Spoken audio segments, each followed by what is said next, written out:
I'd like to call the departmental meeting to order. If you'd stand for a moment of silence, followed by the Pledge of Allegiance.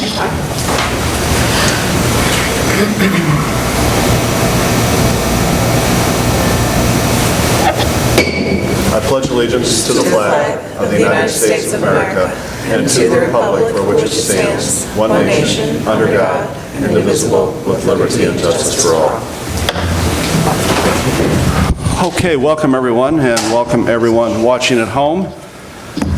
Madam Clerk, call the roll, please. Trustee Carter? Present. Trustee Mariscal? Present. Trustee Kazam? Trustee Gatt? Trustee Weisenberg? Present. Trustee DeVore? Present. And Trustee Kazam and Trustee Gatt will not be here tonight. They notified us earlier.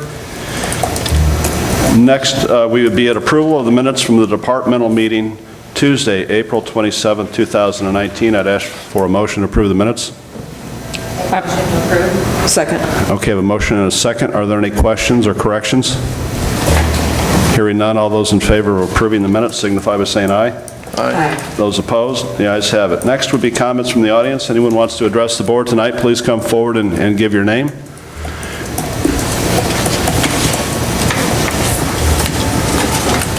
Comments from the audience? Going once? Going twice? Comments are closed. We'd be on to old business. Any old business come before the board?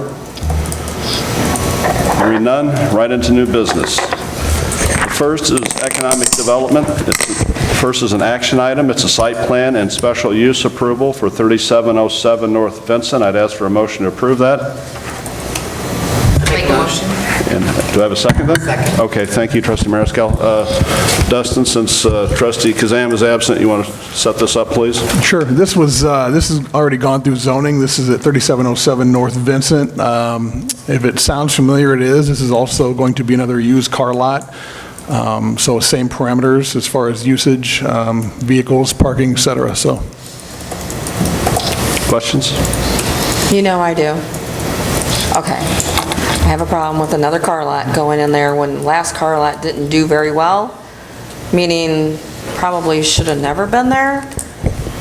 So what's the difference between, why are we putting another car lot in there? the only comment I can make on that, Trustee Carter, is that it's been a car lot for many years that has been successful. Now, going back to the one you're referring to, I can't really discuss too much about it due to other implications, but I do know that this is more consistent with the previous lots that have been there, not just the recent ones. So if that answers your question. Okay, so have we really checked the background on this one and make sure? They have to go through the background check to get the state license, and I know the other individual did as well, but I have no control over that. But I can tell you from our angle, I'm not as worried. At the zoning board meeting, the gentleman who will be running this does have a legit towing business inside of Peoria City. What is it? Do you know? I don't remember. I have it written down. I'm sorry. I don't remember off the top of my head. But he does have another business as well. But They grilled him. It was very extensive questioning. And they made it very clear they did not want vehicles being towed into this lot and turn into, that kind of eyesore. So that was covered as well. But he does own that business. Didn't they set a maximum of cars? 25, I believe. Yeah. Anything else, Trustee Carter? No, not at this point. And this is the one at the corner of Vincent and War Memorial, right? Correct. Any other discussion? Madam Clerk, call the roll. Trustee Carter? Nay. Trustee Mariscal? Aye. Trustee Weisenberg? Aye. Trustee DeVore? Aye. Okay, that passes with one objection. Next, we would be at an action item, a site plan approval for PH Samuel LLC for 1324 East Samuel. I'd ask for a motion to approve that. I make a motion. I have a motion. Do I have a second? Second. Okay, go ahead. This is also in your packet, 1324 East Samuel. It's already gone through zoning. Everything should be in your packet if you have any questions. Is it for the St. Jude home? Is that what this Yes. is for? I'm sorry, is it 1322 or 1324? 1324 is what I have in the packet. But on the zone, okay. This is 1322 on these other pages.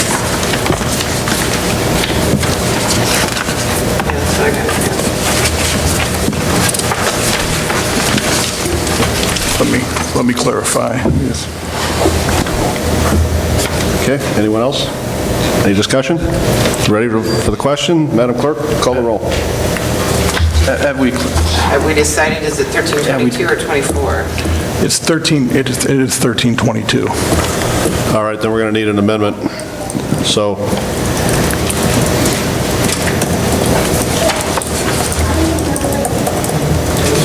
Just make a motion to make it. Yes.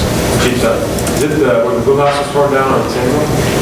Yes. That's 1324. Okay, then, Put all the paper. okay, then the document's wrong then. Okay. As far as the water department, that's the address. 13, okay, so it's right on the agenda then, and it's wrong in the, Yeah. okay. All right, we can correct that. So that's correct, Mayor. You're right. Okay. So what are we approving for, just what we talked about The site, week? no, this is just the site plan. That variance you already approved with the height. Yeah. And it did So they're already- required- Well, they approved the Yeah. site plan. Yeah, it already went through zoning. Right, now Yeah. it's to the board. Okay, sorry, go ahead. no, that's a good question. They're, as you know, Trustee Carter, they're required to bring to the board a site plan since it's commercial development. Okay, I just wasn't sure exactly what we were. No, good question. Which one we were doing. Okay. Anyone else? So it is for 1324 East Samuel. If you're ready for the question, Madam Clerk, call the roll. Trustee Carter? Aye. Trustee Mariscal? Aye. Trustee Weisenberg? Aye. Trustee DeVore? Aye. All right, that passes. Next is an action item, ordinance 2019-1602, an ordinance designating and approving the First Amendment and imposing a retailer's occupation tax, a service occupation tax, and a hotel operator's occupation tax for the Peoria Heights Business Development District 1 redevelopment area plan and projects. I'd ask for a motion to approve that. I guess I'll make a motion to approve it so we can talk about it. Do I have a second? Second. Okay. Mr. Shields, would you come forward, please? Good evening. Kevin Shields, Chairman of the Business Development District Advisory Committee. So I'll go ahead and let you know what we did today and a little bit of background to the extent you needed to be brought up to speed. I can tell you that the BDD committee has been a proponent of expanding BDD number 1. Part of the reason for that is because as we looked at projects that were BDD eligible, a lot of those projects only made sense to do for the entire corridor. So I think you guys would probably remember the seal coating for Prospect Road. We kind of ran into an issue where some of it was in the BDD, some of it wasn't. It never really made sense for me for half of it to be in it and half of it not to be in it. So as a committee, we all kind of felt expanding it really made sense so BDD project and PDD funds could be used as a whole in that entire corridor. We met today for about 2 hours and had a very thorough discussion about it, talked specifically about the boundaries. We had some questions, and Chief Sutton and Stephanie were great at getting Steve Klein on the phone to answer some of those questions about why some properties were in, why some properties were out, why some things were, kind of worked around and things like that. The committee was satisfied in those answers. They were all reasonable in how they were explained to us. And so it was a unanimous approval for our recommendation to approve to the board, that our recommendation would be approval of the ordinance 2019-1602 to expand the BDD. Thank you, Kevin. I'm going to ask you to be on standby for a minute. And Sure. Nick, welcome. So would you come forward and explain as the attorney for the village on the BDD exactly what we're approving here tonight? And then we'll take questions. Yeah, so you're just, the BDD one already existed, you're just approving the amendment to bring in some additional properties, as Kevin explained. It will not reset the clock on the actual tax being charged in the BDD. It'll just continue it for the remainder of the existing term, but it'll apply it to the new additional properties as well. And I think this actually does add the hotel's operator tax, which is a new tax that didn't exist before. Okay, so questions? Okay, so we already have the tax in place. We're just expanding the boundaries, so to speak, and then we are adding a hotel tax. That's correct. And that's the only tax that we're adding. Yes. There's only 3 types of taxes you can have in a BDD. The retailer's tax, the service retailer's occupation tax, and then this hotel tax. But the hotel is the only one that we're adding. The rest are already there. The rest are already there, that's correct. Okay. Thank you, that's all I have. And this new is going to go, is that the one that's going to start up here at Euclid? Is that correct? Yeah, this one's heading north on Prospect, and then I think it takes in another area to the east, right? Yeah, that's right. It goes all the way to the water pump house and kind of down the line a little bit. Well, and just for the record, this was not instituted by the village. It was something, that conversation that occurred in the business district, and business owners saw the energy and what was happening in the current BDD, and they approached both Mr. Shields and the village about getting into the business development district. So that's how this whole conversation began. So we reached out to all the businesses that would be in this boundary, and they're all okay with it? There's a couple layers to that. Okay. I was a bit sensitive to the fact that I wanted to make sure everyone knew. Yeah. So I know one thing that was done, and Stephanie can speak to this, is there were letters sent out to the businesses. Now, I don't think we can guarantee that every single business got one. I think the majority did. I don't know what list was used. So last Friday, or perhaps the Friday before that, no, it was the Friday before Labor Day, Sarah, Emily, and I we went through a list that was provided by Economic Development Group, Steve Klein's office, of all of the parcels in BDD 1 and BDD 2. We reviewed it to see whether the properties were residential or commercial. And any property that was commercial, we looked up the business to send them a letter. There were several vacant properties, and there are some businesses that are currently in transition. I believe what we ended up doing for those was we sent it to the property owner, but I don't quite recall exactly what we did. So we just did that Friday? We did that on Friday. We got those letters out Friday. They should have gone out in the mail, I believe, on Saturday. So they probably haven't seen this yet. Yeah. So let's see, when was this? Hold on a second, because I can tell you based off of the emails whether it couldn't have been last Friday. It wasn't last Friday, I'm sorry.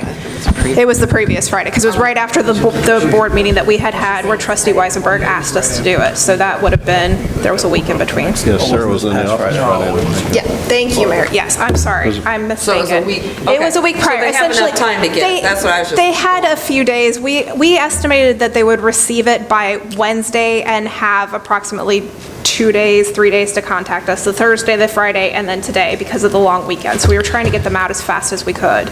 So they did have, okay, They had several days, yes. 2 business days, you would estimate? At least, at least. So not to jump in, and one other thing that I did was, going back to when the BDD was originally done, the boundaries were more north, and then there was opposition. So I went and individually talked to some business owners that I either had heard were opposed to it or knew were opposed to it, kind of talked to them about the kind of the record that the BDD committee and the board has had now in terms of what we've used the funds for, kind of the process, inquired to them a little bit about why they opposed it, and they all seem to be either neutral or now in favor of it. And the other thing I did was I emailed them in advance of the public hearing just to remind them that the public hearing was happening, and if they did oppose it, they should certainly come. The majority of calls that I got in the last year or so were from business owners that were just outside of the boundaries that would call the village and ask them about funds, and they would get redirected to me, and then I would explain to them that they weren't in the BDD. They would often ask kind of why. And I just would explain to them that when the BDDs were set last time, there was some opposition to kind of extending it more north, that there might be an expansion at some time in the future, and if there was, there'd be a public hearing, and they should come, and if they're in favor of it, they should come and speak in wanting, because they wanted to use the funds.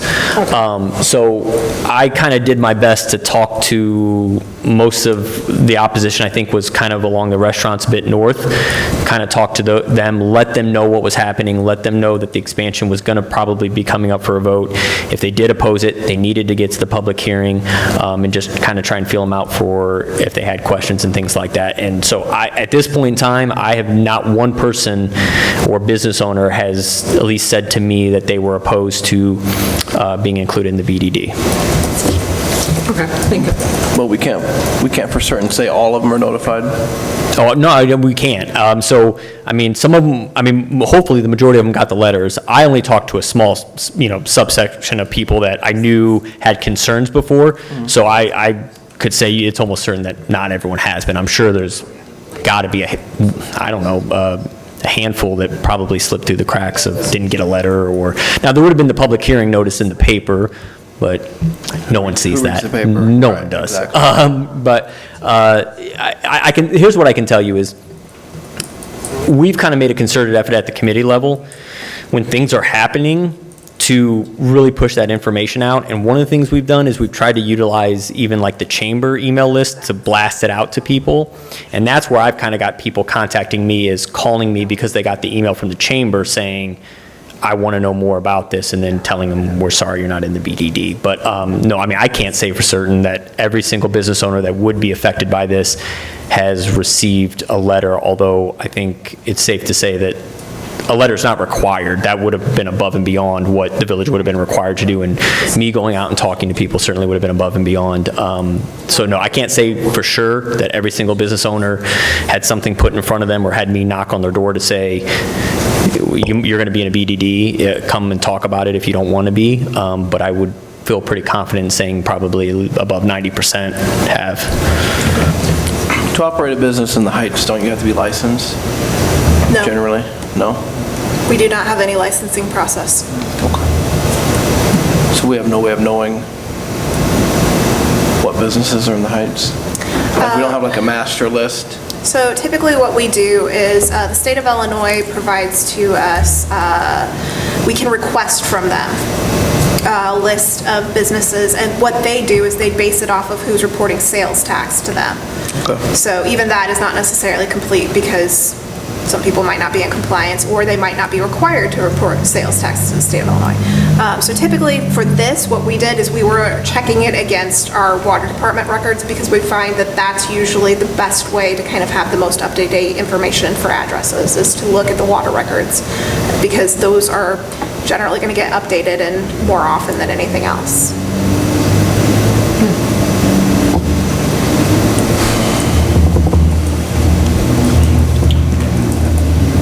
Okay, anyone else? All right, Madam Clerk, call the roll. Trustee Carter? Aye. Trustee Mariscal? Aye. Trustee Weisenberg? No. Trustee DeVore? Aye. Okay, so that passes. All right. Next is an action item, ordinance 2019-1603, an ordinance designating and approving the First Amendment and imposing a retailer's occupation tax, a service occupation tax, and a hotel operator's occupation tax for the Peoria Heights Business Development District Number 2 redevelopment area plan and projects. There is a typo here, Council. It does say District 1. It should say District 2. So I'm going to ask if you would prefer a motion to approve District 1 first and then amendment, or if we should, is that okay? We ask for a motion to approve District 1, then amend it to 2? You've already approved one. You just approved the amendment to So there's a BDD1. typo on the agenda. On the agenda. The ordinance number is listed correctly. It's the agenda that has the typo on it. Your ordinance and the ordinance given to the board has the correct number on it, but the agenda It says one, itself it should say two. has the typo.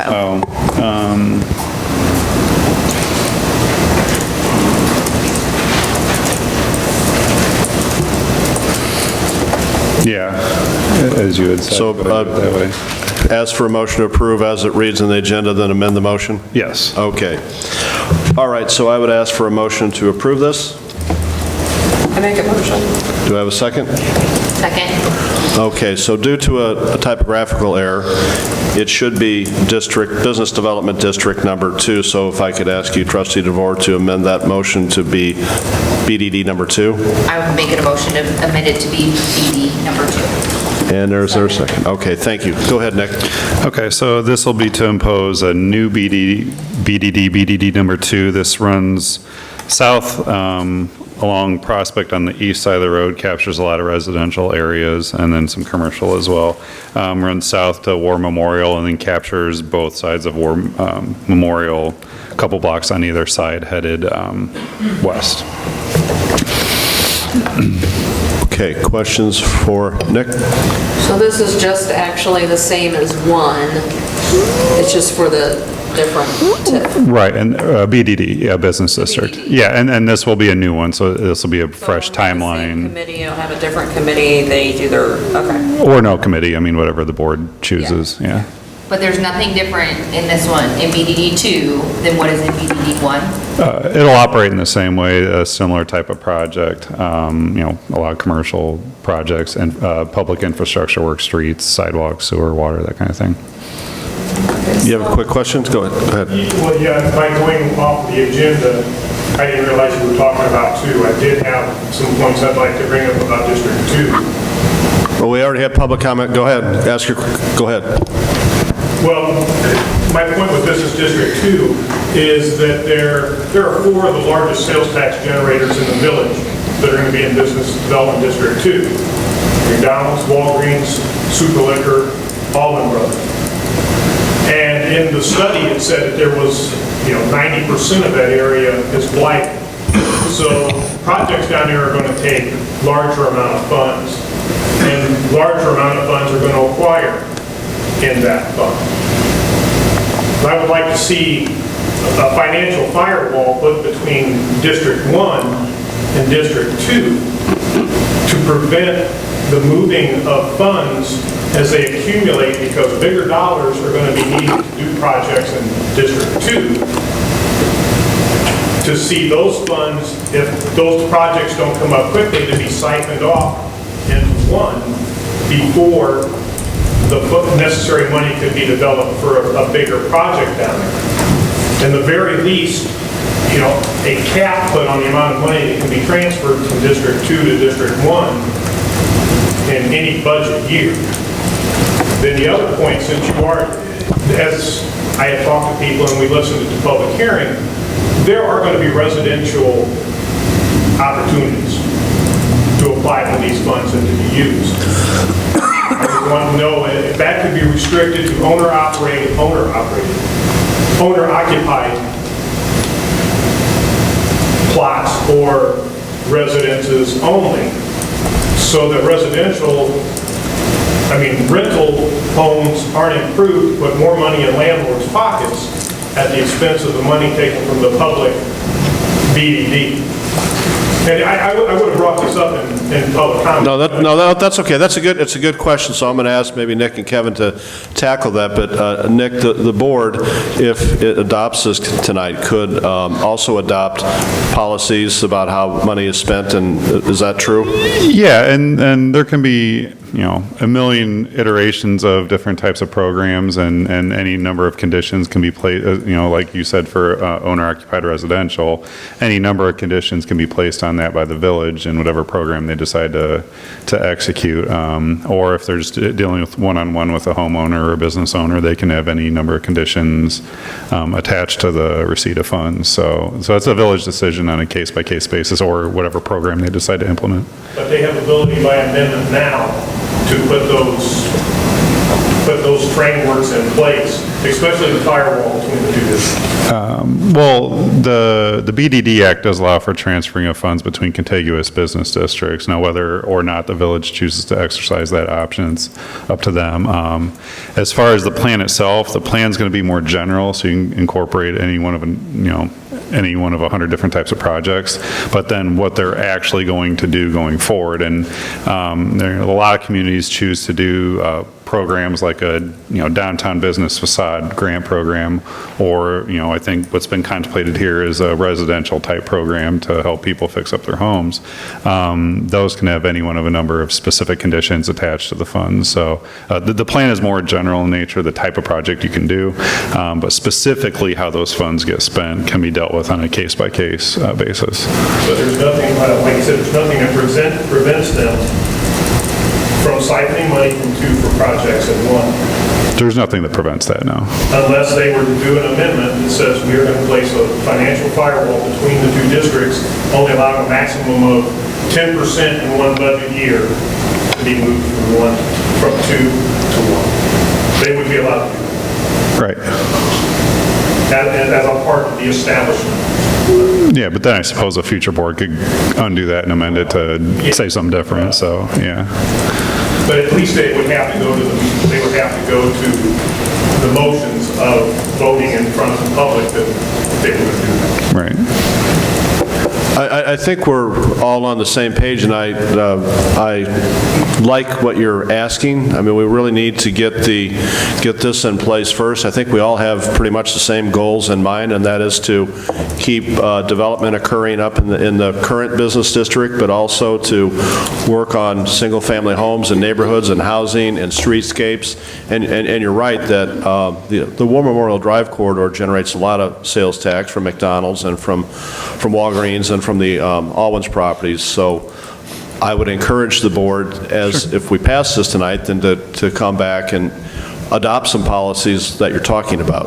Now, I'll tell you this, you're right as far as what prevents them, but here's what I'll tell you. Part of the reason why this is BDD 2 is because the BDD committee was against expanding it south. We thought that separate BDD had separate needs, and they should have their own district and their own committee. And what I would tell you is, as long as I'm chairman of the BDD committee, I would be adamantly opposed. I can't speak for any board member, but I can tell you I would be adamantly opposed to ever using any BDD 2 committee funds for BDD 1 or vice versa. I think that's the whole point of these being separate, was it's separate needs. It's separate business corridors. They should either have, I mean, they may have no committee, but they should have, if they're going to have a committee, have their own committee. Specifically, we didn't think we should sit on a committee that governs what businesses in the BDD 2 are going to do with those funds. We're all business owners from BDD 1. We shouldn't tell them how to use their funds.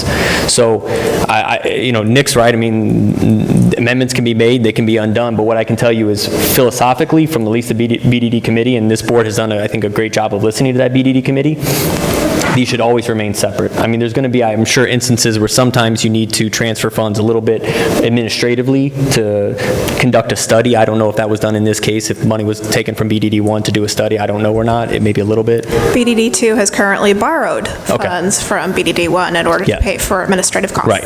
And things like that we're okay with, to getting it started and stuff like that. But once BDD funds generate, and again, I can't bind the board, and our recommendations are non-binding on the board, but I can tell you, as the chairman of the committee, I would never support funds from BDD 2 being used for BDD 1 or vice versa in anything other than a situation like that, where it's to pay administrative expenses to get things started or whatnot, for what that's worth.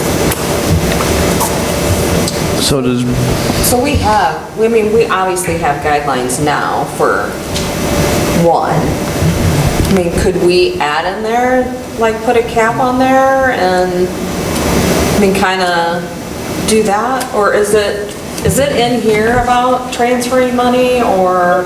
I don't know that there's necessarily something to plan to that effect, but the Act allows for transferring money.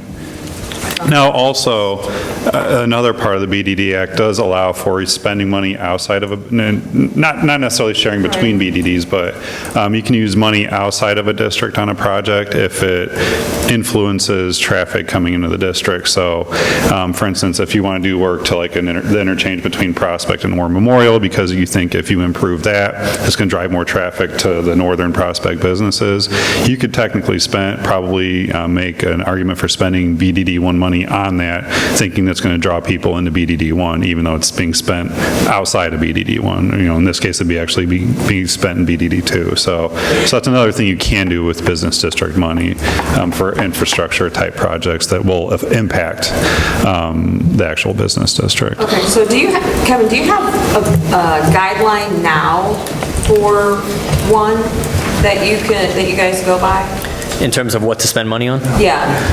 The first thing that we do is, the majority of stuff that's come in front of us, we always look to the statute as to what's eligible. The majority of stuff that comes in front of us is facade grant applications. So for that, we mostly look at the application guidelines.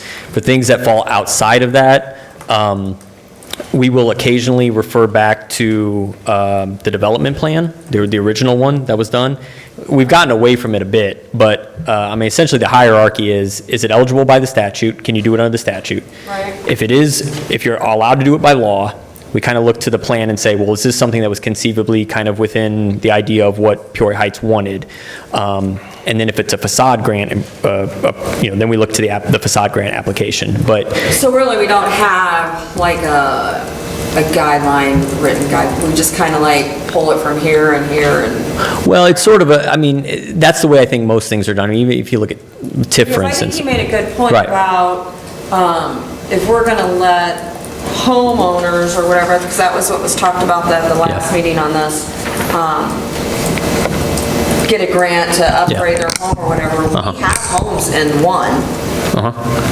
And we probably need to put a stipulation in there that I personally, I would want it to be an owner occupied. And that program isn't in place yet. That's still premature on what we're going to roll out on the residential side, but I do think that's a good point as far Yeah, as. but we don't have anything in one. We've never had any residential. We don't have a residential program. It was contemplated in the original plan.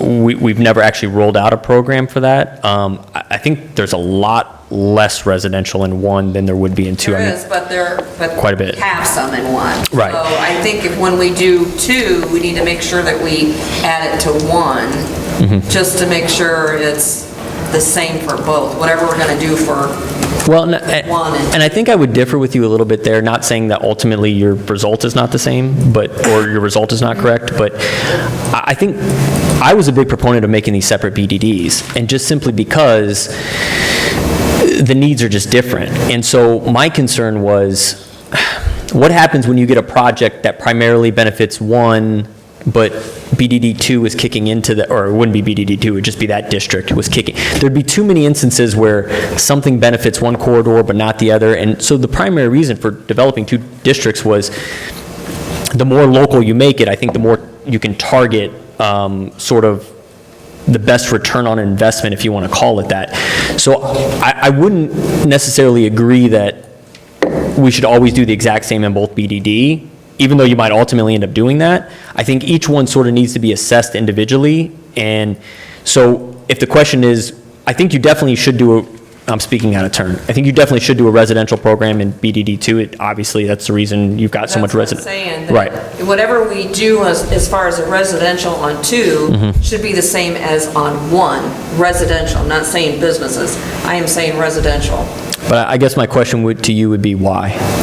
Why not? Well, so now I'm in one, so you're going to tell me I can't do something, but in two, a friend of mine that's in two can do the same thing that I was going to do to my house. Well, but I can't get that. Well, but you may very well have the same situation with businesses, right? We may have a facade grant program in one, you may not have that in two, you may have something else.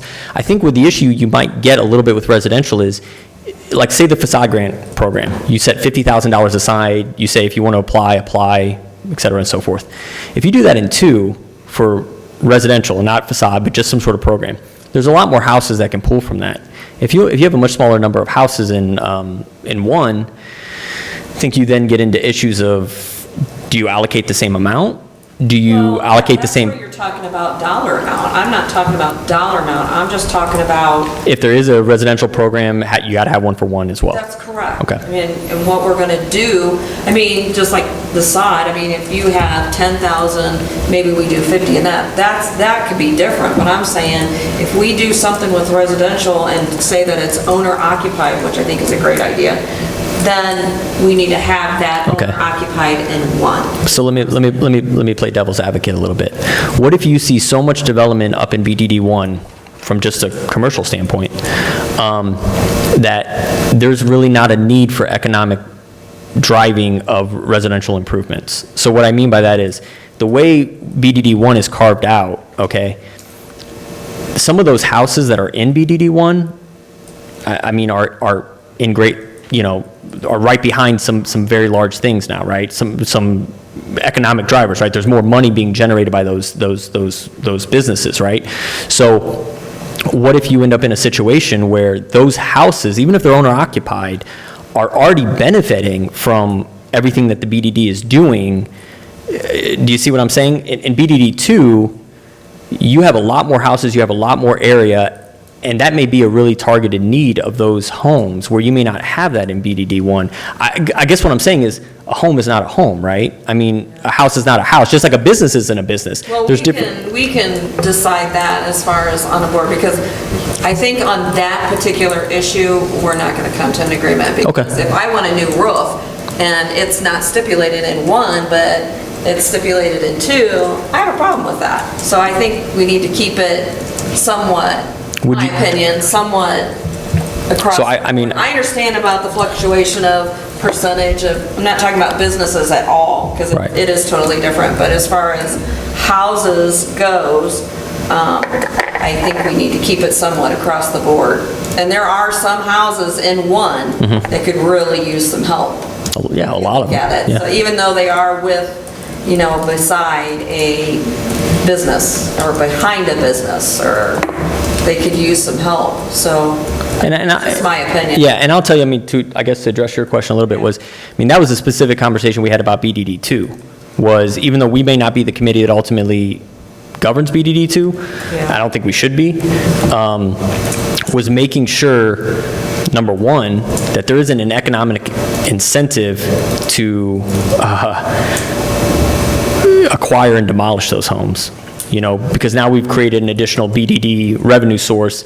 If those developments, commercial developments, start to get larger, there's, right, you've seen that in BDD1 a little bit, where you've acquired a house and BDD funds are used to do that development.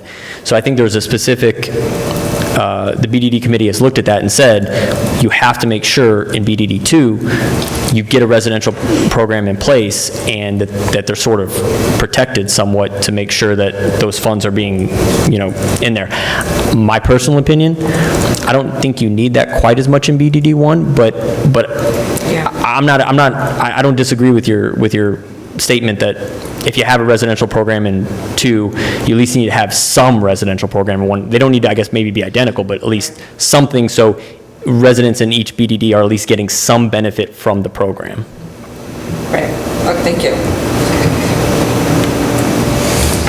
Anyone else? Yeah. I had a quick question too. On number 3, under number 3, B, where it says that the tax, so this is the BDD tax, is not going to be imposed on food for human consumption that is consumed off the premise.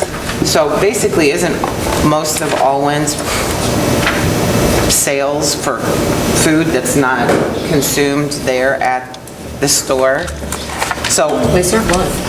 right, but Yeah, generally groceries. suggesting the gentleman that was naming off the top 4 over there. Another one was prescription and non-prescription medicines. The tax will not be imposed on that as well. Wasn't that the majority of where Walgreens makes their money, I would assume, is off of things like that? Now, of course, like McDonald's would be imposed that because you would be consuming the food there, or you could be consuming the food there on the premise, but is this going to take a lot of money away from District 2 because of that? Or it was, because I noticed that is in 1 and 2. That's a statutory provision. The BDD tax cannot apply to medical supplies, prescription drugs, or basically grocery-type food that's designed to be cooked at home rather than what you get at McDonald's where you eat it on site. So like a lot of the Trefsker stuff, I think they're designing it to be eaten, at Trefskers, and so they charge the extra 1%. So they already charge the extra 1%? Right.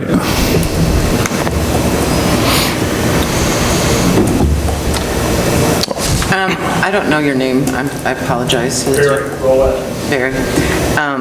Do you guys have, do you have a business in District 2? No. Does that mean No. What I wanted to know was like, if they have, maybe Kevin knows, are they even considering or have they been talking about putting together a committee of their own? I don't know how far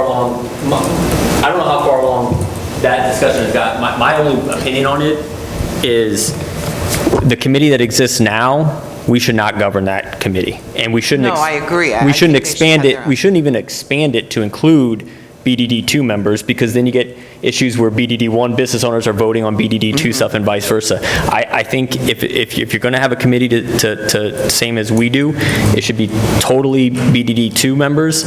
My only concern with that, even in BDD1, as many business owners as we have, and I don't know how it compares to BDD2, I think there's less in BDD2, maybe because of just the size, it is quite difficult to get a quorum of business owners who can make a meeting once a month at 3 o'clock. I mean, maybe you would have to move it to after hours. It's difficult to get enough interested business owners who say, I'm going to show up once a month, every month, and hit quorum every time. So it needs to be its own committee. That's my opinion.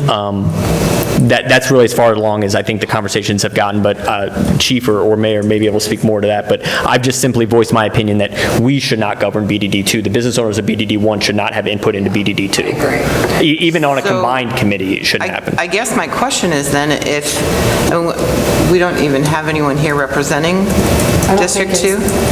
Up yet. Well, I know they've been talking about it, right? So, I mean, why are we wanting to put this into place without at least having some of the business owners in that area, come and say what they would like to see in this before we even, I mean, have they told you they want it? It was just proposed to us as a possible, and we've kind of looked at it once it was already proposed, so I think that was before us, and I don't know if Chief or Mayor have input on that, but I don't know. Well, Subway and the other dog both, were very interested in it. That was part of the inducement resolution that we signed with them. They were very interested in BDD funds with moving. So there's two businesses, and I've had a lot of businesses inquire about, why didn't the BDD go south, as Kevin stated earlier. And this is because the BDD1 is so successful and efficient right now. You have, like Kevin mentioned earlier, people asking, why aren't I in it? So it's gone both ways, north and south. So I think that's the reason. Trustee Mariscal, I think there has been a lot of people that contacted me. I would say the biggest recently were Subway and Other Dog. We're working on those redevelopment agreements. I'm just wondering if the big ones that he's talking about, like Walgreens, McDonald's. Walgreens. Yeah, McDonald's. We did meet with McDonald's. He was at the groundbreaking for the hotel, Terry Clark. They're interested in being in the BDD? Yes, I did not hear from Walgreens, but McDonald's, we had meeting with him, and he was very in favor of it. So. About Super Liquors? I did not speak with anybody at Super Liquors.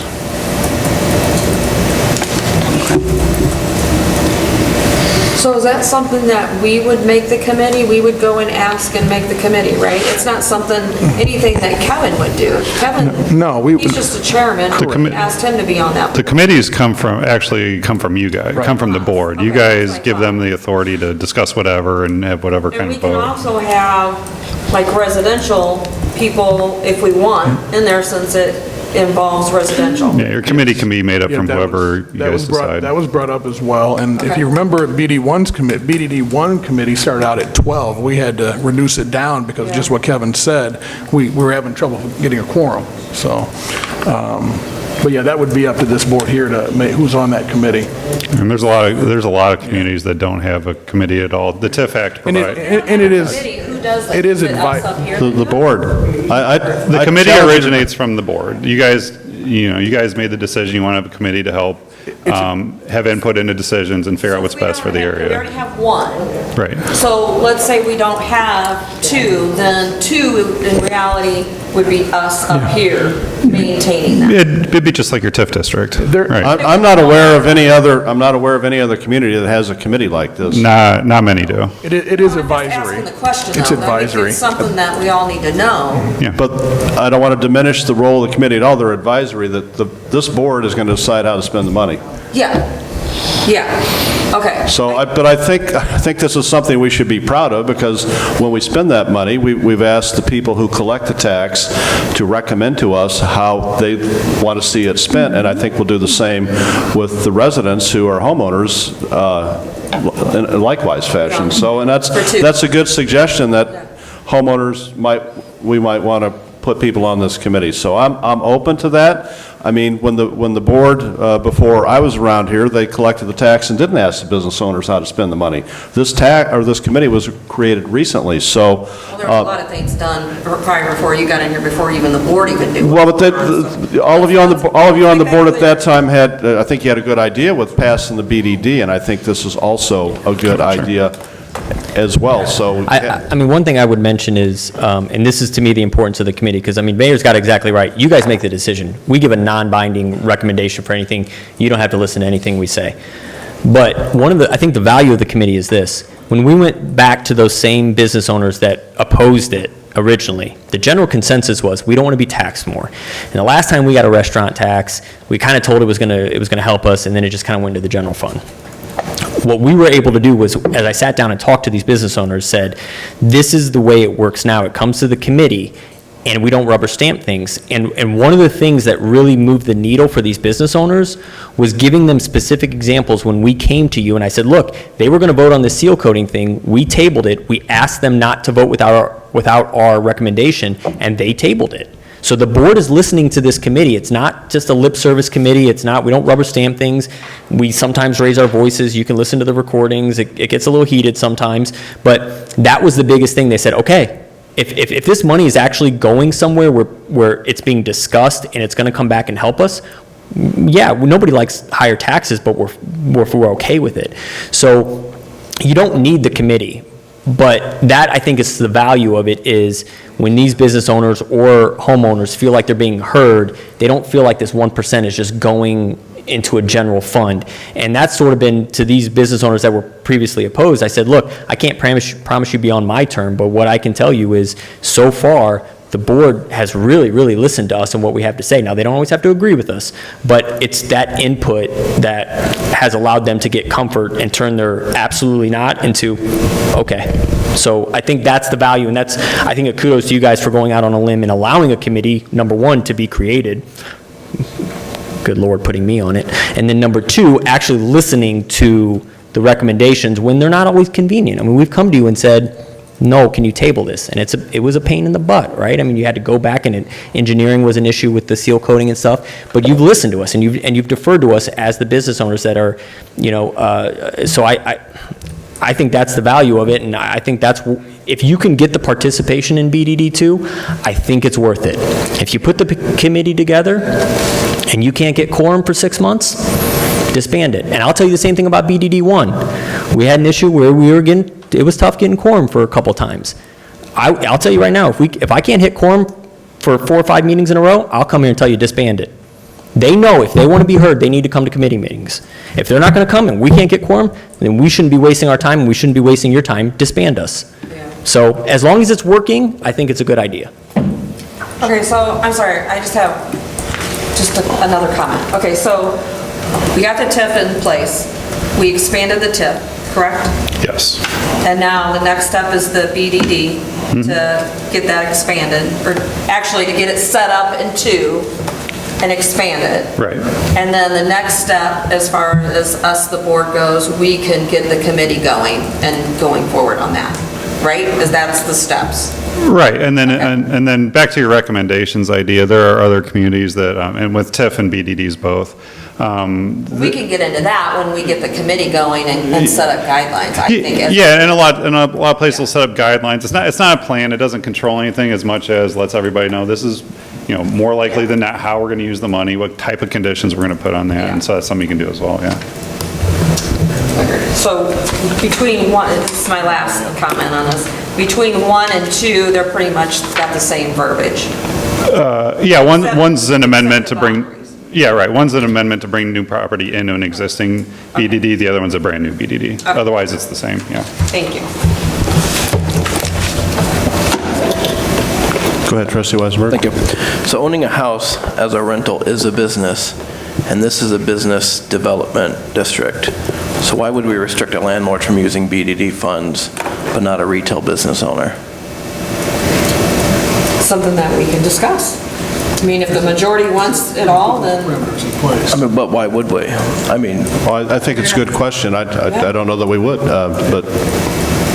I mean, both business owners would be using the money to fill their pockets per se, because investments would equally benefit both business owners. You raise a good point. If a landlord wanted to improve their property and make it better for the neighborhood, but again, these are all project-driven, so I think the board, if you want to set policies, I think the time to do that would be after we approve it. But if most of these are project-driven, they come to us on a case-by-case basis, and the board can look at those on a case-by-case basis, or you can implement those policies. There'll be an application. Okay. Have the businesses in the new BDD 2 district been notified that they're going to be in? Did you send the mailer out? We did the same thing for BDD 2 that we did for BDD 1. No replies? No opposition? No, and if I recall correctly, Steve Klein created the flyer for us. It had our contact information on it for them to contact us with questions, and I'm pretty sure it had theirs as well. Were they sent out at the same time? Yes. 2 Fridays ago? Yeah, that's part of why it took so long, was doing both at once. The only calls I received, Trustee Weisenberg, were from residents just inquiring about what that meant for them as far as the residential program. So after explaining that to them, and also gave them the date for the meeting, to come and share their thoughts, but they were all in favor of it after the explanation. So if BDD 2 does not have a committee, one, who's going to govern its policies? And 2, how can we ensure the residents that the BDD 2 committee is going to support our residential program? Well, first of all, we have to establish the committee. I mean, we haven't even got to that point yet. That'll be the next step. What if they're opposed to it? To a Like Mr. Shields sounded like he was kind of opposed to a residential program in BDD 1. What if we form a committee and they're against a residential program? Well, they're only advisory also. So even if we had a committee together, and there probably are going to be things they bring forward that the board doesn't agree with, that you could always reverse their decision or whatever. So again, they're only advisory. I think that's the key point. No, I understand that. But there is a situation where we could form a committee. They could be opposed to it. Yeah. We still apply the tax, and we still divvy it between homeowners and businesses. That's true, and it could also happen the same way in 1. Yeah, the way that's set up. From the way I understand it, if and when we do this residential program, though, we will be creating the program, not the committee, correct? Correct. Well, I think we want to ask, that's a good point. We want to certainly ask for public input, but this will be multifaceted. We're applying for DCO grant right now, and those grants could be $50,000 each. So it's going to be an all-encompassing program to address housing and neighborhoods in the village. So go ahead, Trustee. I was just saying, it's not like the committee, we are not going to implement a committee, and the committee's going to say, no, we're not doing a residential program. I think ultimately, we would control that prior to that. Mr. Shields, who controlled which programs your committee supported?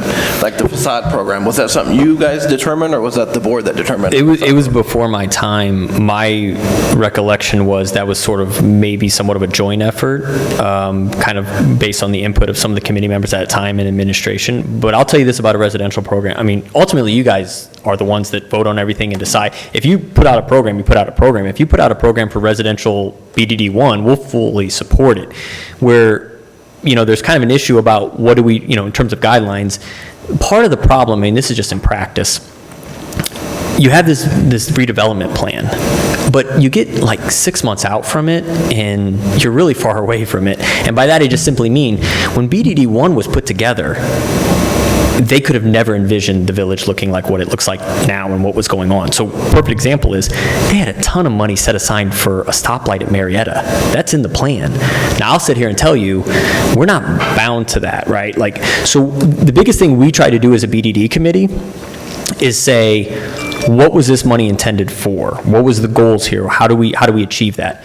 But ultimately, if the board comes to us and says, we think this is important, then we're going to do that. The reason I personally haven't supported a residential program, or at least initiating it or bringing it to you guys to do, is because I don't think that that was the initial intent. Now, it's in the plan. It's in the plan document. But if you look at the plan document, there's a lot in there, like a stoplight in Marietta. It's always been my impression, and I'll tell you this, it's my impression because the way it was described to me as a business owner back then, there was no discussion of a residential program. It was, this is why we're doing it, and this is what it's for. So it's always been my impression that in BDD 1, the goal was not to filter the money into the residential areas. Having said that, if you as a board decide we think a residential program is important for BDD 1, we'll absolutely do it and support it.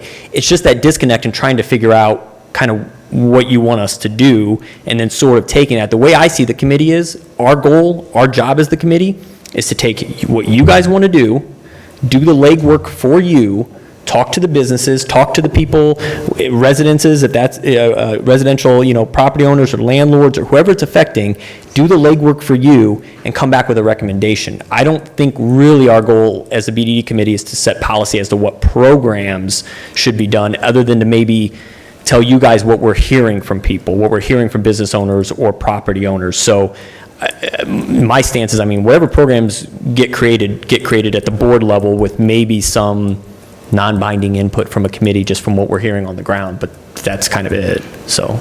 Is it a fair assessment when someone in the BDD 2 proposed boundaries thinks of BDD 1, they're not really thinking of a residential program, they're thinking of the benefit to the businesses? I'm sorry, say that one more time? Is it a fair assessment that when someone thinks about joining the BDD 2 because of the successes of the BDD 1, they're not necessarily thinking residential, they're thinking business development? You think of the business owners? Right. I would say, by and large, that's probably true. I can tell you as a business owner, that's kind of how I would maybe think about it. I think maybe there might be some business owners who are right up against the residential neighborhoods that might think differently.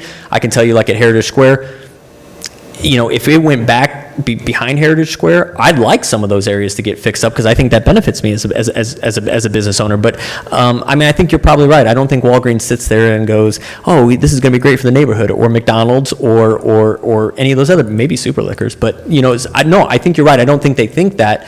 But some of the things we do sort of benefit the entire BDD in sometimes sort of intangible ways, right? That's just kind of the way it works. And I think if you look at the boundaries of BDD2, that is clearly, residential is a huge component of that. So any business owner that saw that map, I don't think there's any way you could look at that map and not know that residential was a huge component of it. Was the map sent out with the letters? Yes, it was part of the flyer. Is there any interest in proposing an amendment now that would restrict transfers of funds between the two business districts? I know that was a concern. Say that again? I didn't hear it. Is there any interest in amending this now to prevent any transfers of funds between the two districts? Why would we want to stop it? Why would we want, I could see maybe putting in my opinion, I could see maybe putting a cap on it, but if they come together and join together, why would we do that? Why would we want to do that, I guess? That could also be confusing, like I mentioned earlier. If you have an infrastructure project that affects both BDDs and you have that amendment in place, how would you even come close to being able to administer that? Kind of like Prospect. Right, if you're going to do something major to Prospect Road that would have a benefit to both BDDs. Yeah, that'd be handcuffing yourself in a pretty big way. How would we do that? You say Prospect Road, for example, where 2 starts on Lake and goes down to War Drive, and that's really not even us, that's Peoria, right? That's not us, it wouldn't do that. On the right side is us. Well, the street, what about the curb sidewalk? Well, say all of Prospect was, just for the sake of argument, say all of Prospect Avenue from War Memorial headed all the way north was in Peoria Heights. And then your BDDs are structured the way that they're about to be. Say one BDD has a lot of money, the other one has no money, but you need to improve the entire section of Prospect to serve both very well, to bring traffic to both. That's a reason why you'd want to have BDD, 2 money coming into one or vice versa, to be able to accommodate that project, right? So I don't think you'd want to handcuff yourself in that way to prevent that type of use. But that's where we're at, though. Lake going south to Ward Drive, that doesn't even belong to us, so we would never use it for that. And then Ward Drive, we would never do anything on War Memorial Drive either. Trustee Carter?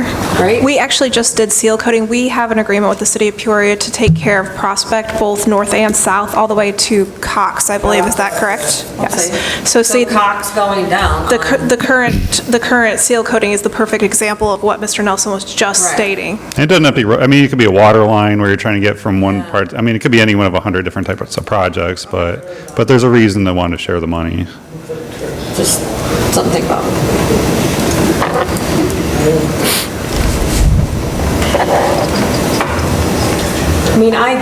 I get having two different, I get having two. This is just a start of. What happens if they don't want to form a committee? We can't meet a quorum. Then it's us. Then it's us. The trustees, the board here. Most towns don't have a committee. This is just something specific. I don't think we'll have trouble. I don't. Then we would have actually full control. We have full control now, but we just wouldn't have like a committee that Kevin is, that could bring stuff to actually handle all the piddly stuff. It just wouldn't be that extra layer that they currently have. So. Right. I wouldn't call it an extra layer. According to Kevin, that was part of the success of BDD1. He does a lot. They do a lot. Well, it is because the businesses are heard, right? Like my business is heard on that board. Right. But I'll tell you, it may be that BDD2, a committee is not the best process for you. But in that case, if that's the situation, because you can't get quorum, it's just important for the individual business owners to know when a BDD project comes up for BDD2, for them to come here and be heard. Yeah. In BDD1, this extra thing that we do, this committee, is because we had people who are willing to do it, number one, and we go out and kind of talk to people so we can raise those concerns here for them so they don't have to come and watch agendas. So there's a lot of value to it. It's important, but again, if you do BDD2 and you're not getting that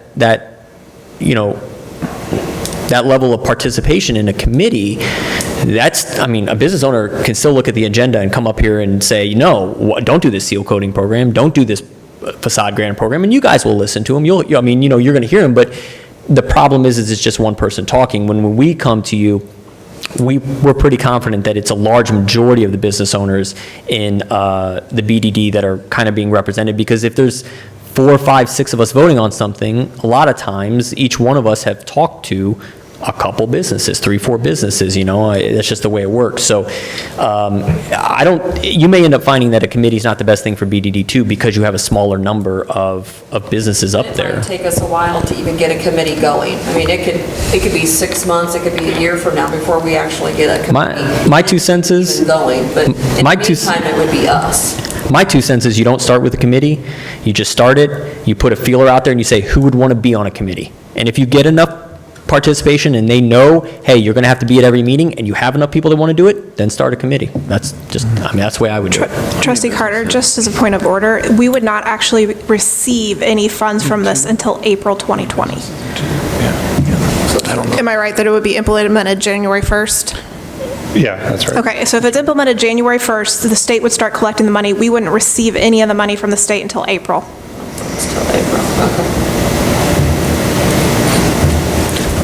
How many businesses are in District 2? Does anyone know? I do not know that off the top of my head. We don't know how many of them support actually being in the BDD 2, besides them not coming here and saying so. I don't know how many businesses are in 2. I probably do upstairs. I probably have Got the little plaza there. There's probably Which plaza? At least a dozen, I would think. Oh, like Dottie's and all that. Prospect Plaza. We're on the other side of the street, north of War. So, I mean, Tattoo place, we don't know if all the businesses support this idea, or... Well, other than the meetings and the mailings, I've had nobody, I mean, I told you who I received credit from. I've heard nothing from anybody since the mailings. Nobody likes to be taxed. I'm just a little concerned about... Trustee Weisenberg, there are approximately 50 businesses that we sent out notices to. 50 On that? businesses. Approximately, yes. two? On number 2. We've heard back from none of them about BDD too? None of them. Besides the McDonald's and the other guys, the other dog or whatever. Subway. Klein and Subway, which is owned by the same guy that owns McDonald's, right? No, two different. Oh, I thought Klein had something to do with both of those. No. Two different owners. So 50 businesses, no inclination if they support this, or... They're not really paying the tax to consumers. I understand that as well. So, That's part of the problem. I know. Okay. well, it's new too. I mean, it's new to them, so they're, unless you go knocking on every door, you're a business owner. If you get something from the village that you're in or the city that you're in, I would think as a business owner, you at least pick up the phone if you have any questions and say, what is this? I'm going to have to tax my people again? Right. If not, then... Just seems like an awful Sorry. lot of taxes. You know, the state of Illinois just raised a bunch of fees and taxes, Well. and now we're raising more taxes. Welcome to the state of Illinois. Yeah. I'm done. All right, anyone else? Madam Clerk, call the roll. Trustee Carter? Aye. Trustee Mariscal?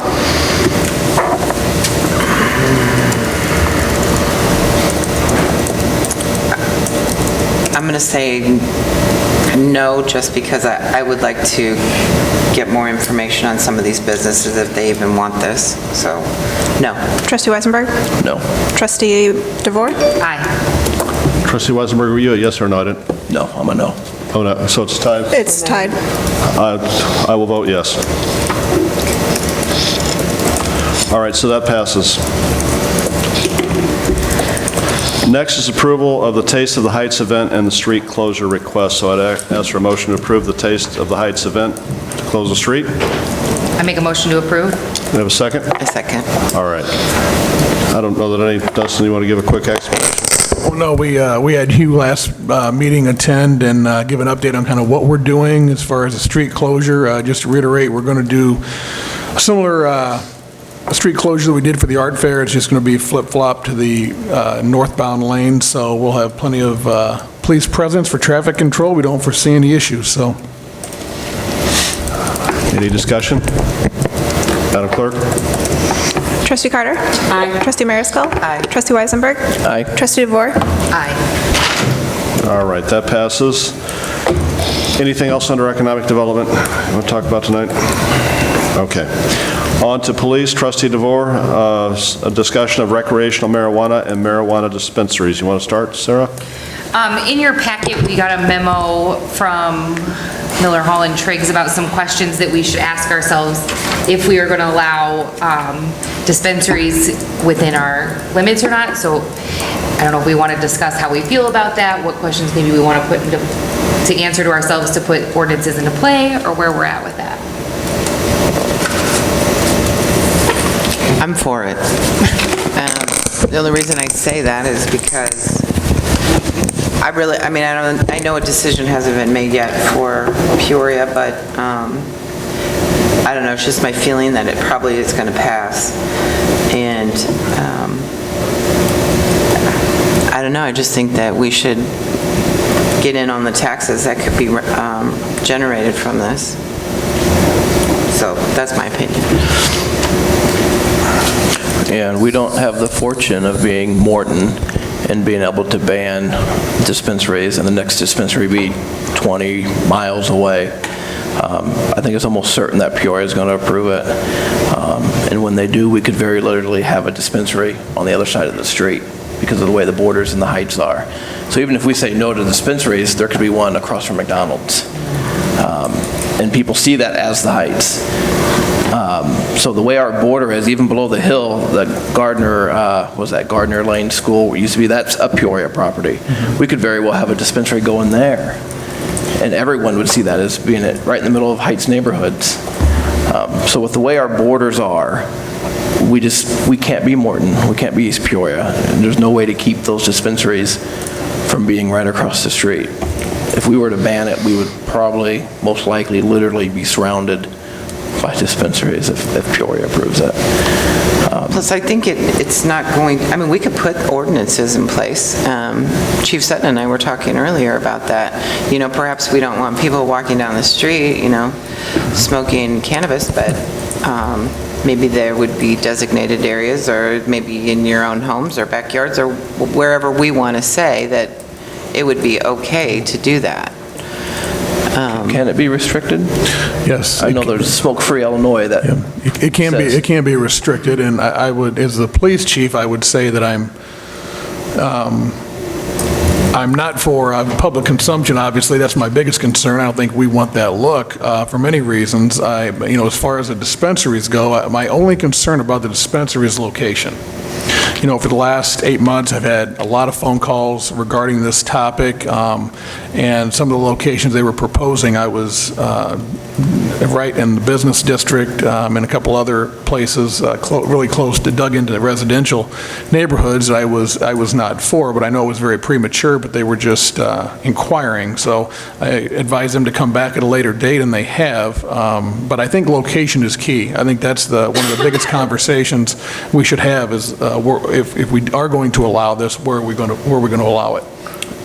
That's my biggest question. And is that something that can be handled with zoning? I thought I read It something can in be, there. yes. You can zone certain You can only allow it properties. in certain zoning, correct. I mean, can we restrict it from being like so many miles away from the school or where? I think in an ordinance, you could put about whatever you want on the restriction. So there's nothing restricting someone from post-January 1st from smoking it on their personal property Correct. or in their vehicles they're driving? Correct, unless you are restricting it, you know, Obviously not public. driving, but- Right. But the But you passenger- could cut that and frame that any way you want to. Restrict it, allow it, you know, there are a lot of different angles. I would say my only concern is the public aspect of it. That is something I'm definitely against. But as far as dispensaries, I'm not against that as long as it's in the right location. So.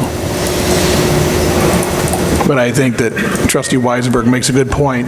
You know, we're surrounded by Peoria. If we do restrict it altogether, odds are it popping up close to our boundaries are pretty great. I'm pretty sure that'll probably happen, so. So you're against having it like, let's say like in a beer garden where people are outside and they're drinking, not being able to smoke it while sitting out there with those people? Well, Or having a gummy bear or a brownie? You know, I'm not for the public consumption, I'll just say that. I think that I don't mind, obviously it'll be legalized in a private setting, in your personal property, that's one thing. And I'm also not against dispensaries as long as it's in a right location, so. I'll just throw this out there. I've never done marijuana, but it stinks. Yeah. I can just imagine the properties behind Prospect, the business district there, and the wind blows in the right direction. It's got a skunk smell. If you, like, in part of this thing that we received from them, it says that we can determine, like, who we will allow to have on-premise use, consumption available to. So we can, A special use permit. yeah, make a special use permit if somebody wants to have on-site consumption. And do dispensaries typically, when I think dispensary, I think like a vape shop. You're just going there, you're buying it, and you're leaving it. Do people actually smoke it at the dispensary? I thought a dispensary was just a retail shop.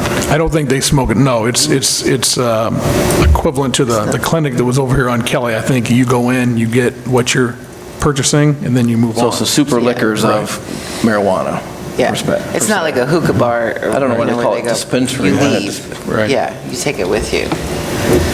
But it's not like that, like at Will and Ol's where the vape shop, you can go in there and just start smoking and you got, it's Right. not that same setup at all. Right. Yeah. So it's just a place you can go, purchase it, and go Yes, home. right. Yeah. And I think that, now, I do think that they're, the responsible companies that are doing this right, that's also a big concern of mine, security issues and everything else. I think a lot of the companies that called me are pretty large and pretty responsible, even the smaller companies that have contacted me. I think they're responsible people and would probably do a good job, but it's not just like, somebody off the street popping one of these in the corner. I think that there's so many regulations to this that, I don't foresee any police issues at all. So really, what we're hoping for tonight is a consensus. I think the worst thing we could do is inaction, and we want to go in the direction the board wants us to, whether it's to prevent or to allow, and that's what we're trying to find out. If it's, then we need to start drafting ordinances and with your input and bring you back more. So I guess I haven't heard from everyone, but I'm hearing that you want to prepare something that would permit it. Yes. I think if we know that Peoria is probably going to say yes, why not tag along and get some of that income? Why don't I work with Mark Walton, drafting an ordinance, bring that back to the board, and we can fine-tune that, because I'm sure the first draft will need fine-tuning, and why don't we make that on the next schedule? Sure. And this is for the dispensary, right? Yes, correct. I do like the fact that they're talking about personnel policies on here, and I do not believe that we should revise that, just because we have the police department, Right. we have public works, and we have... And I did talk to Eric Christian about that a few months ago, as far as how that will affect the personnel policy. So he is aware of that, and we're going to cover that in our next meeting, so, Okay. yeah. So we'll move this forward in that direction. I would encourage all of you to either call or email Chief Sutton with specifics you think should be incorporated into an ordinance.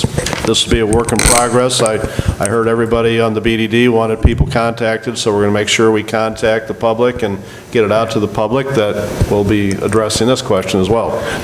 Just one more, I'd like to get a consensus of the board. What is the board's stance on public consumption? I mean, as far as banning it altogether in the public, does the board have a stance on that, or? I was reviewing the, what Mark had sent us. How much power do we have to regulate that? When you say public consumption, can someone sit out in their yard and walk to their Well, mailbox that's smoking private it? property. I think it's more like, Yeah, that's private property on their property. Right. Yeah, I mean like off their property, like in public. Like walking down the business district or walking Tower Park on their own property, I have no problem with that. But like Morton did, Morton banned it altogether. What is the, I'm sure we have policies on alcohol too, right? You can't just walk No, down you the can't. street Right, you can't. with a beer. Exactly. But you could go to, a restaurant that serves alcohol and drink a beer there, correct? But, if a restaurant had a beer garden and they wanted to, is that something we could put into place that it would be up to the businesses? Yes, and if you're going to follow suit with, using that example, Diane, then yeah, they could go out to a beer garden and have a beer and smoke. If you were to use that, if you were to follow that same logic. Well, one thing I would ask you to think about, I think it's best to be restrictive, if you're going to do this, to be restrictive at first, and then it's easier to make changes allowing more than it is to just permit everything and then try and pass ordinances restricting what you've already allowed, so that's my own opinion. Do the dispensary, let's see how that goes. Yeah, but I do think we have to be prepared coming January 1. It's going to be here quick. So what if we prohibit public usage of it with like an option for a special use? Can we do that?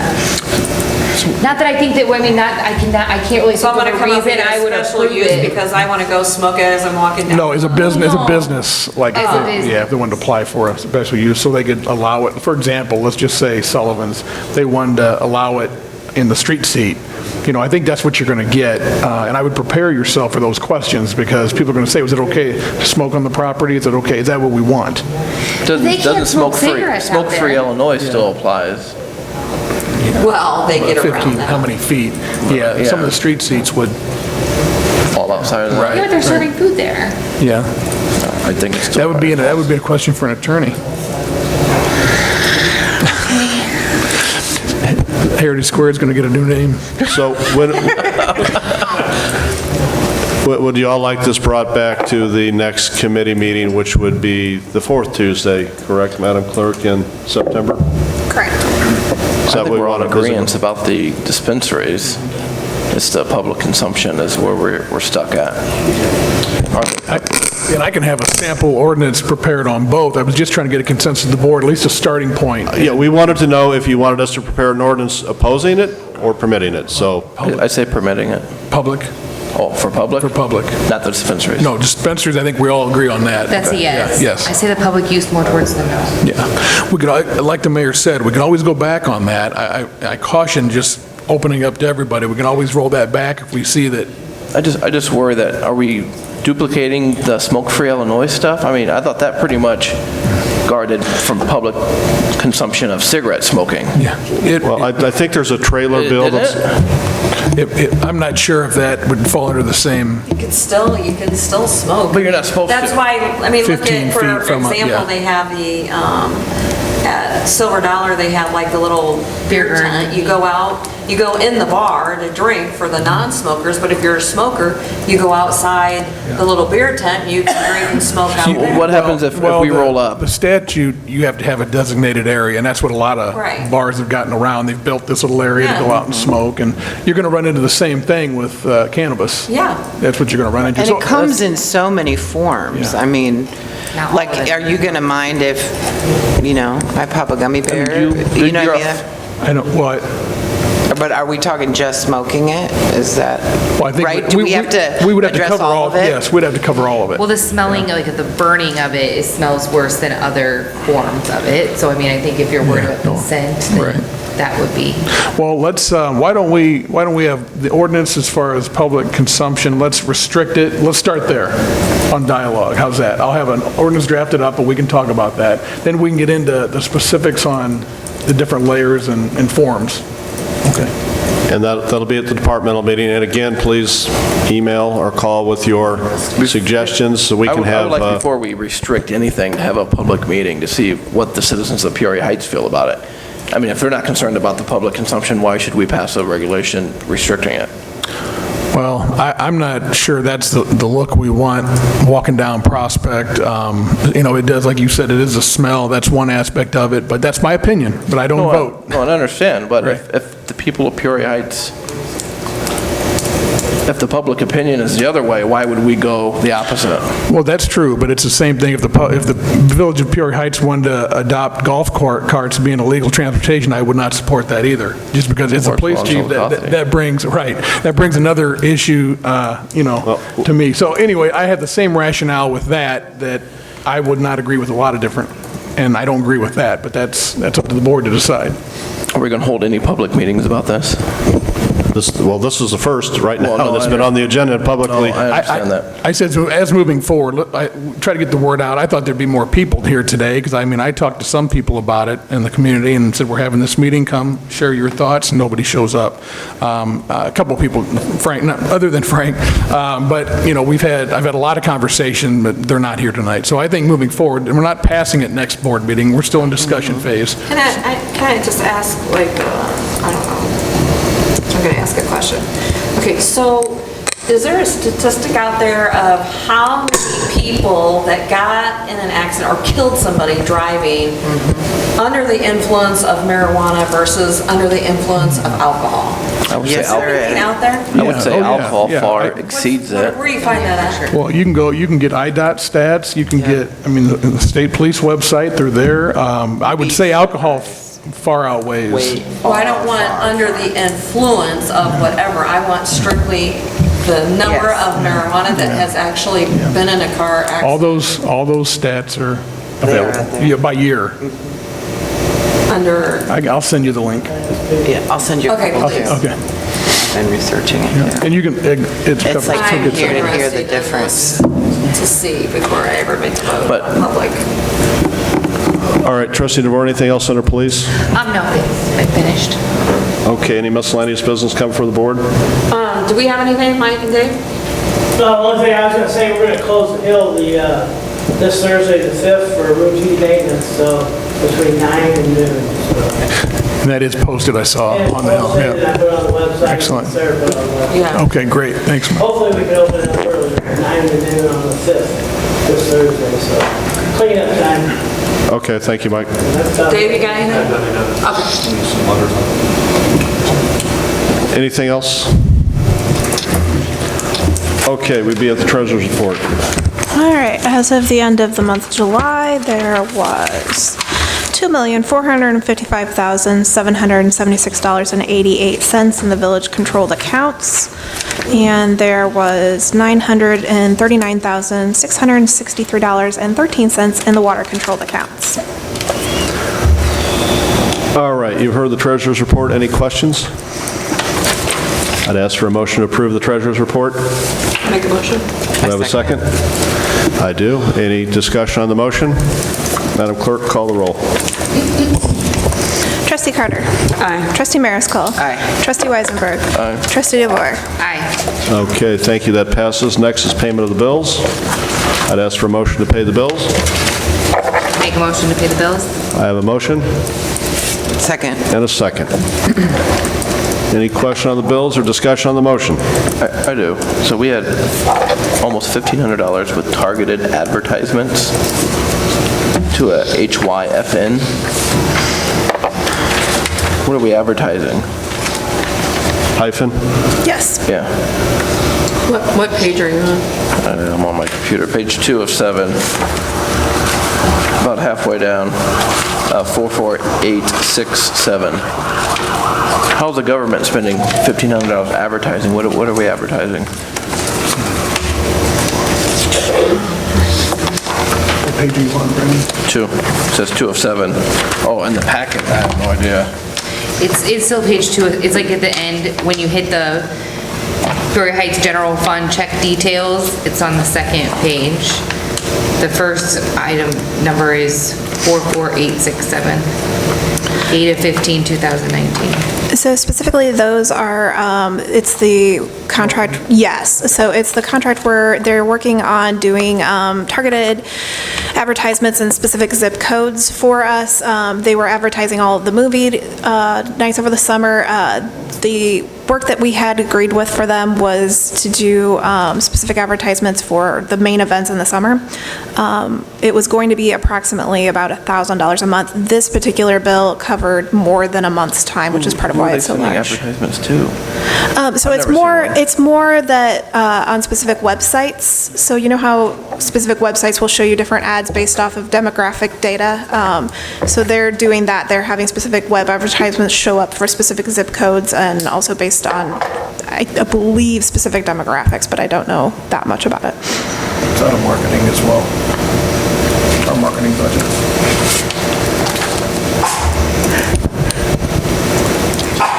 Bless you. Any other questions? All right, Madam Clerk, call the roll. Trustee Carter. Aye. Trustee Mariscal. Aye. Trustee Weisenberg. Aye. Trustee DeVore. Aye. All right, that passes. Next, I'd ask for a motion to adjourn. Make a motion to adjourn. I have a second. Second it. All those in favor signify by saying aye. Aye. Those opposed? We're adjourned.